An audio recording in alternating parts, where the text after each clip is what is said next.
Yeah, we are back again, and welcome to another episode of Late Night Podcast with Bridget and Holly. I'm your host, Holly. And I'm your host, Bridget.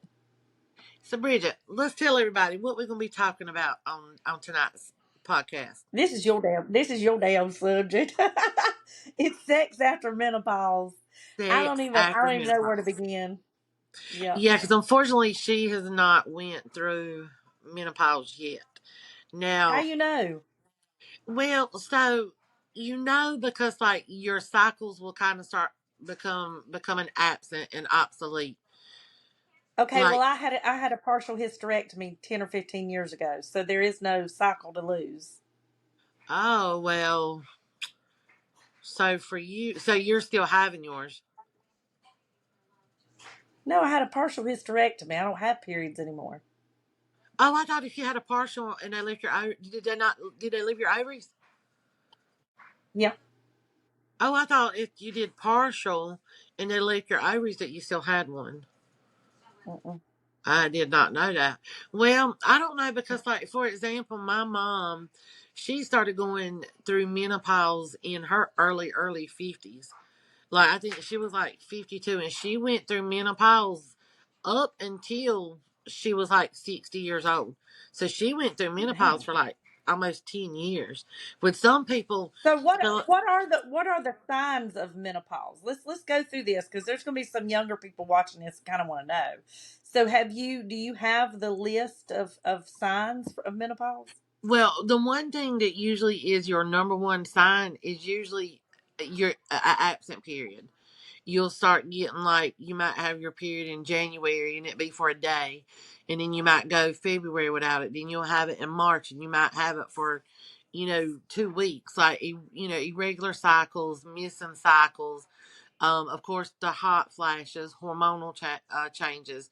Those are like your three main symptoms that you'll pick up on. But everybody is different because I had a complete full hysterectomy when I was 38 because I had the beginning stages of uterine cancer. They got it all with my hysterectomy. I had one hot flash 3 months after my surgery. That was it. That was the only thing that I experienced. I don't experience hot flashes. The hormonal changes Yeah, but you're still maybe. young. Have you think you've went through? You think you've even went through menopause yet? You might not even went through it yet. I don't know because they tell me to be prepared that after a complete full hysterectomy, it just throws you straight into menopause. But my Oh, doctor did blood work, and uh huh. apparently I'm not in menopause. So I don't know if that's later to come or if I just went through it, Mm-hmm. or I don't know because I don't know. Like I said, some people can go through menopause for years, or some can go through like a couple of months, or things like that. But one of the things that when you have when you're going through menopause or when you've had a hysterectomy, it it changes you as a female. For some females, they feel like less of a woman because everything's gone. No ovaries, no fallopian tubes, like everything's gone down there, and it does mess with you sexually with your hormones. And I wanted Mm-hmm. to touch on this subject just because not only because I've had a complete hysterectomy, but working where I do deal with a lot of females who come in who are battling the hormonal struggle after sex life after going through menopause. Right. And there's so many things that you can do. There's stimulants that you can take to help kick your libido into overdrive. Um, Mm-hmm. some females experience extreme like tightness, and it makes sex uncomfortable and hurts. There's easy remedies to that. Like you could get a vibrator, you place it on the inside and just let it run to loosen up your walls. Doctors would tell you to do that, and you'll do that over and over until it kind of gets you back normal to where you feel comfortable, doing it. And Do you think it's tightness or do you think it's dryness? both, because that's another thing Yeah. that people struggle with is the dryness. And you can't just choose any lube. You got to choose a really really good water base or a really really good silicone, Because if you go and get, like, for example, if you go to Target and get KY jelly, KY jelly is a thing in the past. It's sticky, it gets tacky, it dries out. Uber Lube, you can get at your gynecologist's office, any adult novelty store. She said Uber lube. Uber Uber Lube. lube. Yes, because it's a hybrid, so it's water based and silicone, and it's a very sleek oil based lube, and it is great for females who are going, through the change, who have had hysterectomy and deal with that dryness. But there's a friend of mine who, um, a friend of a friend, her mom and dad, it ruined their marriage because of her Ooh. going through menopause. Because it is Mhm. something different for men. They're used to us being with them, and being in the mood and just being ready for being intimate. And one thing that men don't realize is it's not that we don't want to be intimate. Want It's to, just, right. yeah, it's just the feelings are not there to want to have intercourse. And it Mm. can ruin a lot of marriages, but there are things that we can do as females to help us get there, to help us get in the mood. I know for me, from having my Right. hysterectomy, there's been times where I'm at work and he's at work and I'm in the mood and it's just gone. Or either, I'm at home and he's at work and I'm in the mood and he's at work. So the feeling is very far and few in between when you've had a hysterectomy. Hmm. And like I said, I don't know if I've had one or not. I'll be honest with you. I think your sex life as you age slows down anyway. I mean, in your 20s, you're like rabbits. You Yes, can't have enough. And then when you hit your 30s, everything starts to slow down. And in 40s, it slows down more. In 50s, it slows down more. And I think that's the beauty of growing old together, is that, you're both supposed to slow down. Now, I know for a lot of times you can have one or the other, that the sex drive is more like all the time, like wanting to be together all the time, or wanting intimacy all the time. right. And if one person does and one person don't, that can ruin a marriage. I'll be honest with you. In my first marriage, my first husband, he was like all the time. And when you have that, even premenopausal, when you have that, if it's kind of like eating chocolate. You can love chocolate, but if you eat it every day, all the time, several times a day, you finally get to realize, "Oh, I don't even want any more chocolate." You know what I'm saying? So Exactly. You can it get doesn't burned matter. out. You, yeah, you can love that. You can love chocolate, but too much is still too much. So Hmm. I think it's a balance. But I will say this. I go to the side that if you get in a relationship with somebody that you already know has a very high sex drive, then you have to kind of maintain that pace with them. Yeah, Because I you will do. say, if you get into the relationship, let's say it's kind of like a raw deal. Because if you get in the relationship, and you're like, okay, I'll use this an example. I like to use kind of analogies, things like that. So let's say, for instance, you get with your husband. Let's use Jay for example, and let's say he's really good about washing your car every Friday. You know what I'm saying, and cleaning it out. Well, Right. you get accustomed to him doing that. I promise you, if he hits a month where he don't wash your car all month, you're going to be like, what is up with this? Why are you not washing my car? What did Yeah. I do for you not to want to wash my car? You know what I'm saying? Hmm. So, us as females, if we slow down on our sex drive and we start cutting him off, the first thing he's going to do is wonder why. He's going to notice. He's going to wonder why. He's going to think he's done something wrong. And so, I think it's our duty as females to, instead of cutting completely back, slow down a little bit, but at the same time, you still have to, like he would still need to wash your car, even if it didn't do it once a month, twice a month. Right. Don't cut down to nothing. Don't Yeah, cut don't down to exactly nothing. completely cut it out because, Yeah. like I said, there's help out there that can help you get that feeling back. No, will you ever get it back like we were when we were in our 20s? But Hmm. it's something that will, help you along the way to where you're just not in the mood at all, and you just Hmm. cut it out your life, because I've not cut it out my life for me to be going through what I am. Am I in the mood as much as I used to be? God, no. And it bothers Hmm. me because I will want to and crave it, but that feeling just apparently, unfortunately, is not there.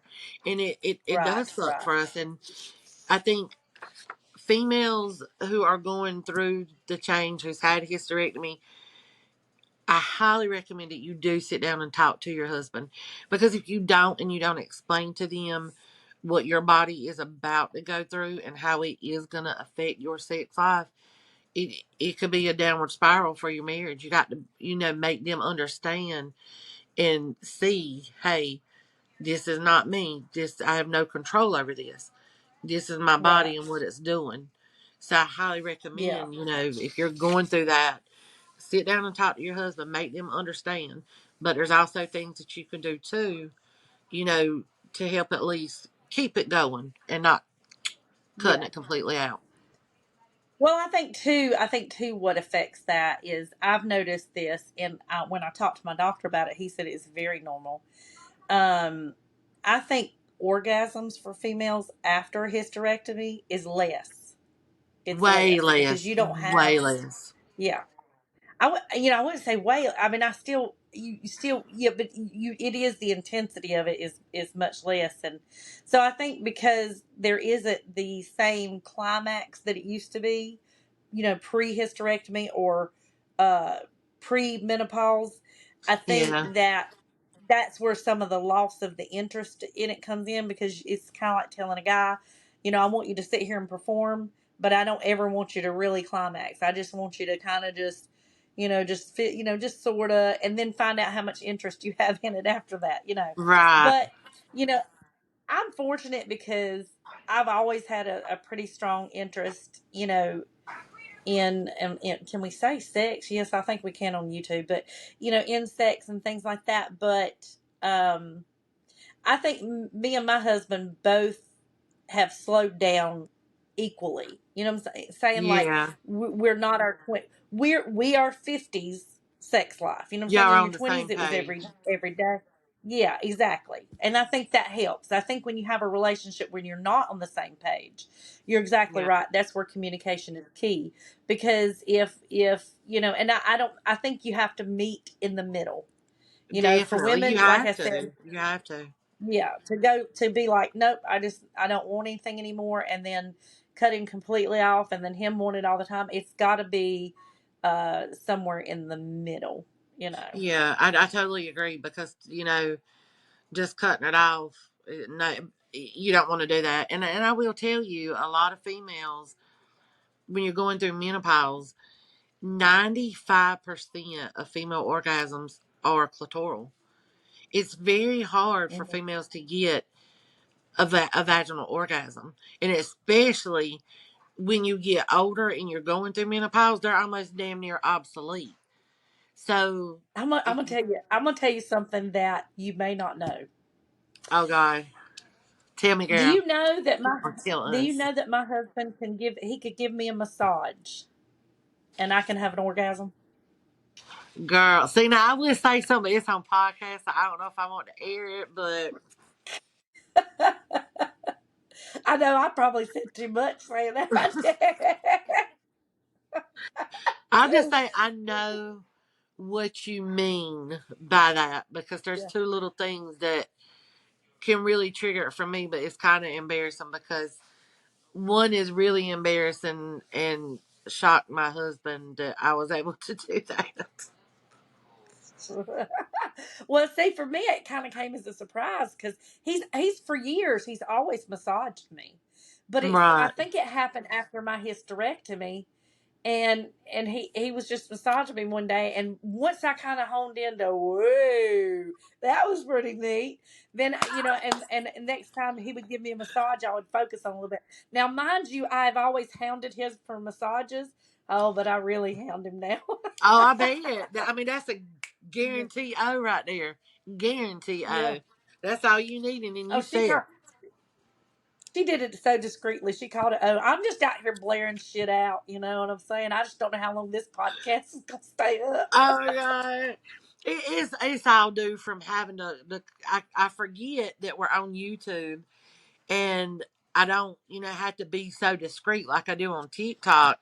So in my head it's Yeah. like zucchinis and clubber and the vajayjay when I can come out and say vagina and clit Why and did you come up with zucchini instead of eggplant? Because, eggplant. most. I get asked that all the time. They're like, "Don't change it. We love that you say zucchini, but what made you come up with zucchini instead of eggplant?" And I honestly don't know. I don't know. Like I was just at work and I literally was recording my story time and I said the word zucchini and just ran with it. And somebody called it out in the comments. I'm like, well, it's too late now. It's just zucchinis. So I think that's more popular now than I eggplant. thought that was your vegetable of choice. Oh no, it just kind of just come out. So it's, Right. it's zucchini. It will be weird to say eggplant now. You know, Yeah. it will be Yeah, it weird to say will. that. So I think for you, what you're trying to tell women is if they've gone through menopause, if they've had a hysterectomy and maybe went through early menopause, and they have found that they're losing an interest in sex or intimacy, And noticing don't that their feel, bodies are changing. yeah, don't feel abnormal because it is very normal.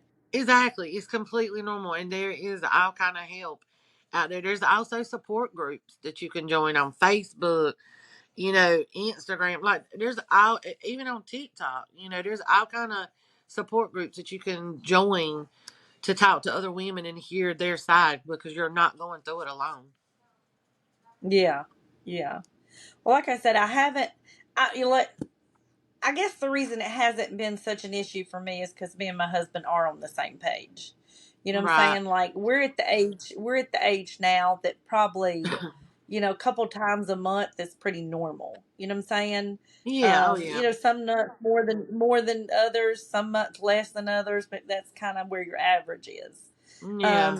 Also, you got to remember though, my husband has been ever since he got COVID in 2022, he's been battling with sickness, so that has also affected, you know um the frequency. You know what I'm saying? Because if Yeah. he's having a week that he doesn't feel good or he's sick or he don't, he's down or whatever. But I do think, just like you said, communication is key. If a It woman's is. going through that, if she's feeling that way, and menopause, I've heard, again, I don't know if I went through it or not. um I have went through a spell where I had maybe premenopause or something. Because I did go through a spell where I would get frequent hot flashes. But menopause can also make you real moody. Yeah, it will. It can affect. It can turn you from like the sweetest angel to a bitch in 0.2 seconds. Yeah, It will. yeah. Everything and anything will crawl up under your skin and annoy you. Now, I will say, Okay, out of then I take going, that back. I went through menopause when I was 18 because I can go from zero to a bitch in 2.2 seconds, and I always have been able to. So oh I guess god, so you went through it I young, went through it a long time ago. Yeah, I did. long I time did. ago, but yeah, Yeah. I will have to say that I went through. I mean, it's been quite a few years ago. It was almost instantly after my surgery. I'd say probably for almost a year. If I could pinpoint and think of the one thing that did change with me, it was my mood because there was probably for almost about a year that my skin would just crawl and things would annoy me so much. Like I was so moody, just so moody, and that lasted for about a year. But I thank God that is gone. I don't have Yeah. that anymore. Things don't irritate me as much, and I can just let it roll off my back now. But yeah, Hmm. ugh, not that was not a fun year for that. I just asked my family. Oh well. Bless. Bless. Well, at least you're getting through it. And like I said, there's a lot of other women out there that may be struggling with it and things like that. And like you said, you had mentioned when you go through a hysterectomy, especially a full hysterectomy, do you feel less of a woman? I don't think I experienced that with the partial hysterectomy. But I'm just going to tell you, I don't understand me sometimes because I'm a beast of a different creature and a different nature because very, very little gets to me. And I think it's because I have went through so much shit that I've just been like, okay, just another hit. Yeah. So it's like when I went through those changes or when I had the partial hysterectomy, I actually had the hysterectomy and the doctor told me the day I had it like, they'll always do surgeries early in the morning. But I had the partial hysterectomy and then went ahead and did the bladder tack. He said, well, I'm in there. I'm just going to go ahead and do a bladder tack, because after having kids, especially three of them, I would go through the coughing, sneezing, anything you did, you'd leak. And Mhm. so he went ahead and fixed that. It fixed me right up. And I woke up, come out of surgery, and he looked at me and I said, so when can I go home? I think it was supposed to be an overnight thing. And my doctor says, well, I mean, when you can get up and walk the hall a complete round. I grabbed my that little roly thing that has your fluids on it. I grabbed it and I said, well, move out of my way. And I went to trucking around that hallway and him and all the nurses was just like in awe staring at me. And I was like, and I come back around. I said, can I go home now? He said, well, I guess you can. Do And I you left the hospital and went shopping. Went shopping. now? Go I shit. didn't do all that, but I will tell you, out of every single surgery that I have had, from brain surgery to a complete hysterectomy, emergency appendectomy, I have shocked every single nurse and doctor because after every now I had to stay in the hospital a couple of days after my brain surgery and my appendectomy, but my hysterectomy I came home the same day. But every single surgery, I was like, when can I go home? They're like, well, you got to walk around, you gotta pee and all this stuff. When we see you pee and poop and all that crap, and I'd get up, I'd use the bathroom, and I'd walk, be fine, wouldn't be out of breath or nothing, and their jaws would just be like, and I'm like, well, isn't that what Oh, most well. people do? You get up, and you walk around, Yeah. and I mean, Oh, no. that's just what I've Most done, and people I don't didn't do that. struggle. Can you imagine? I can imagine my husband having to have a hysterectomy. He'd be in the hospital for 6 days. Oh God, I can see Mr. Ronnie now. Men do that. But I'll be honest with you. I think, I don't know. I think the heart, I'm like you, I've went through a lot of surgeries too. I Yeah, don't know. What would I say my hardest surgery was? I don't know what I would say my hardest surgery was. I think probably my toughest one. I was in the hospital the longest with my appendectomy because my numbers were high, and it was because when he opened me up, my appendix literally was rupturing. So I was in the Oh, wow. hospital, and this was during COVID, so I couldn't have any visitors, nobody there with me. That was a little scary, but I made it through surprisingly because it just I get scared like that. When you go to the hospital, you want somebody, your family, your loved ones there Mm-hmm. with you, and so I was in there for I think about 3 or 4 days, and then my hysterectomy, I come home that day, and saying, well, my brain surgery, I think it was like 2 days I spent, or maybe one night, I can't remember. That one was, I think, my worst one because I still Mm-hmm. can feel like I was cut from here to here. And he Mm-hmm. had to open up my skull and like patch it and everything. And it's a feeling you never get rid of. I can still feel the tightness, nowhere near like it was the first Mm-hmm. time. But that was painful. I woke up with a headache. I was in so much pain. So I think to Mm-hmm. me that was my worst one to me. Right. Well, and like you said, you've got females too that they'll have to undergo hysterectomies like yourself in their 20s and 30s. Yeah. Um, It's more common at a and younger then they age have now. to, yeah, and then you have to go through the whole, because I know you went through a whole phase of kind of mourning the fact that you couldn't have any kids yourself, right? Yeah, because I've always suffered with PCOS anyway, which made it Right. extremely hard for me to be able to get pregnant. And so, Right. here I am, 38, going to the doctor. She's telling me, she wanted to try and leave the ovary, but she said if it looked grimy, she was taking it. She said, but I need you to understand, or you just, you no longer have an option to even try to have a child. And I was like, Right. I'm okay with that. I got JoJo. That's all I need. You know, would I like to have another Right. child, like, or had a child? Yes, that would have been amazing. But it just it. I think it was in the cards for me to just have JoJo and that be it. I think that was, Right. why me and Jason met, why we got together, because I wanted a kid so bad and could never have Right. one. And I think that's why he Right. came into my life, because of her. So I told her I was okay with it. I had tried for years and years and years, and nothing happened. And I'd rather her get the cancer and get everything than, Right. something happen Take from that it. chance. And yeah, and me Right. be here for longer, more years to come, to be with my family and my friends. Now, did that fix everything for you, or they ever have you had to go back and have any kind of cancer screenings or anything since then? Has everything been normal since then? Um, Everything's been normal. You go for like a checkup here, and then you go every so many years. And so I went for like my first checkup. Then I can't remember how many years after I went for my second one, and I had graduated from seeing the cancer doctor to just regular screenings. Now, I have not been in the last probably 3 years. Because I can't remember how many you go for when you have a hysterectomy. I don't know if it's the first 5 years or the first Mm-hmm. 10 years. I almost want to say five. I don't know. I have to Google it and stuff. But I do get checked by my family doctor and everything's still good and stuff. So I went for a couple of the visits and stuff, but after a while, I quit going. Yeah. Now I had dysplasia, which is precancer. It's cervical cancer, and it was precancer, and they did the LEAP procedure.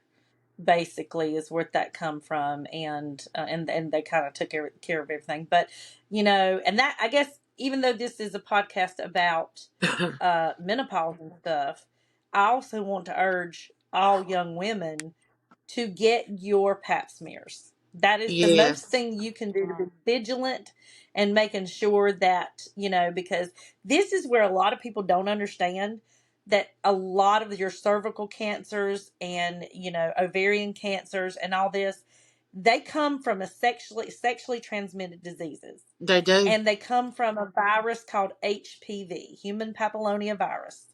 Yep. And that is spread through sexual contact. And so if you are active, and there is that Gardasil shot, and I never gave it to my daughter because it only covers like so many strains, and it was the common strains and stuff like that. But I really felt like for her, if she was just vigilant and going to her pap smears and stuff, she could stay on top of that. But I urge every woman to Right. do that, to go to that. Now, mammograms and stuff, I'm not good at that. I'm 50 and I've only had one. And I'm due I've for one, not and they had keep one trying to yet. tell me to get that. Have you not? Well, you're only 40 something though, aren't you? Yeah, but they've scheduled me to go like 2 or 3 times, and I just haven't went. Okay, well, let's make a pact right here, right now, that we're both going to get our mammograms before the end of the year. Okay, we will make a pact to get that done, because that is important. Okay. Just like going to your gynecologist, and getting checked there. It's important to get your breast checked just as well, because our early Yeah. detection is key to everything. Early Yeah. detection, even if Exactly. you feel like it may not be nothing, but you just feel something is off or you've got a weird feeling, Yeah. go to the Yeah. doctor, because you'd rather it be nothing than something. And if it is Yeah. something, they've caught it early enough. Exactly. And so, Yeah. like I always say, self breast exams and things like that. And Right. if there ever is something that feels off, now that's the thing about the human papillonia virus and the turning into dysplasia. I had no idea. It was very silent. It wasn't anything that, it was just I'd never went to my pap smears like I should. I had my second son Wesley in '93. I got pregnant with my daughter in '98, and I go to the gynecologist just thinking, it's your normal routine, Just normal. baby care visit. And Yeah. he ends up telling me at that appointment that I had an irregular pap smear. They come back, they ran some tests. They told me I had dysplasia, which it was you have the mild, moderate, and severe, and mine was moderate to severe. It was getting ready to turn into cancer. So I saved my daughter. Getting pregnant with her saved my life because Oh, it, definitely. you Thank know, God. hmm yeah, Thank God but for that. he ended up checking it, and they didn't do the leak procedure till after she was born. But as soon as she was born, they did that. So, luckily, it didn't go any further than that. But definitely get checked. But yeah, I mean Yes. that's just what I tell everybody. Good advice to go by. But anything else on the sex after menopause? No, I think we covered it. Just take care of your body, take care of your relationship, be open, talk to your spouse, let them know what your body's going through, let them know there is help out there. But take care of your body, take care of your marriage. And the bottom line is sometimes you be having to do it when you don't want to do it, but just do it. Exactly. Just sprawl eagle and get with it, okay? That's right. All right, guys. I think that's all for today. If Holly don't have anything else, I don't have anything else to add. We've kind of touched base on a little bit of everything female and what us females go through, and it's a lovely life being a female. I'm just going to tell you right now, Oh, it's it amazing. show is. But yeah, but next week our show is going to be neglectful husband or unappreciative spouse. So we're Yes. going to talk Cannot about wait. the arguments between husband and wife. Is he doing enough, or you just don't appreciate what he's doing? But anyhow, Right. thanks for joining us again today. And Holly, I'll let you take us out. All right, y'all. We'll see y'all next week. Y'all have a good one. Bye.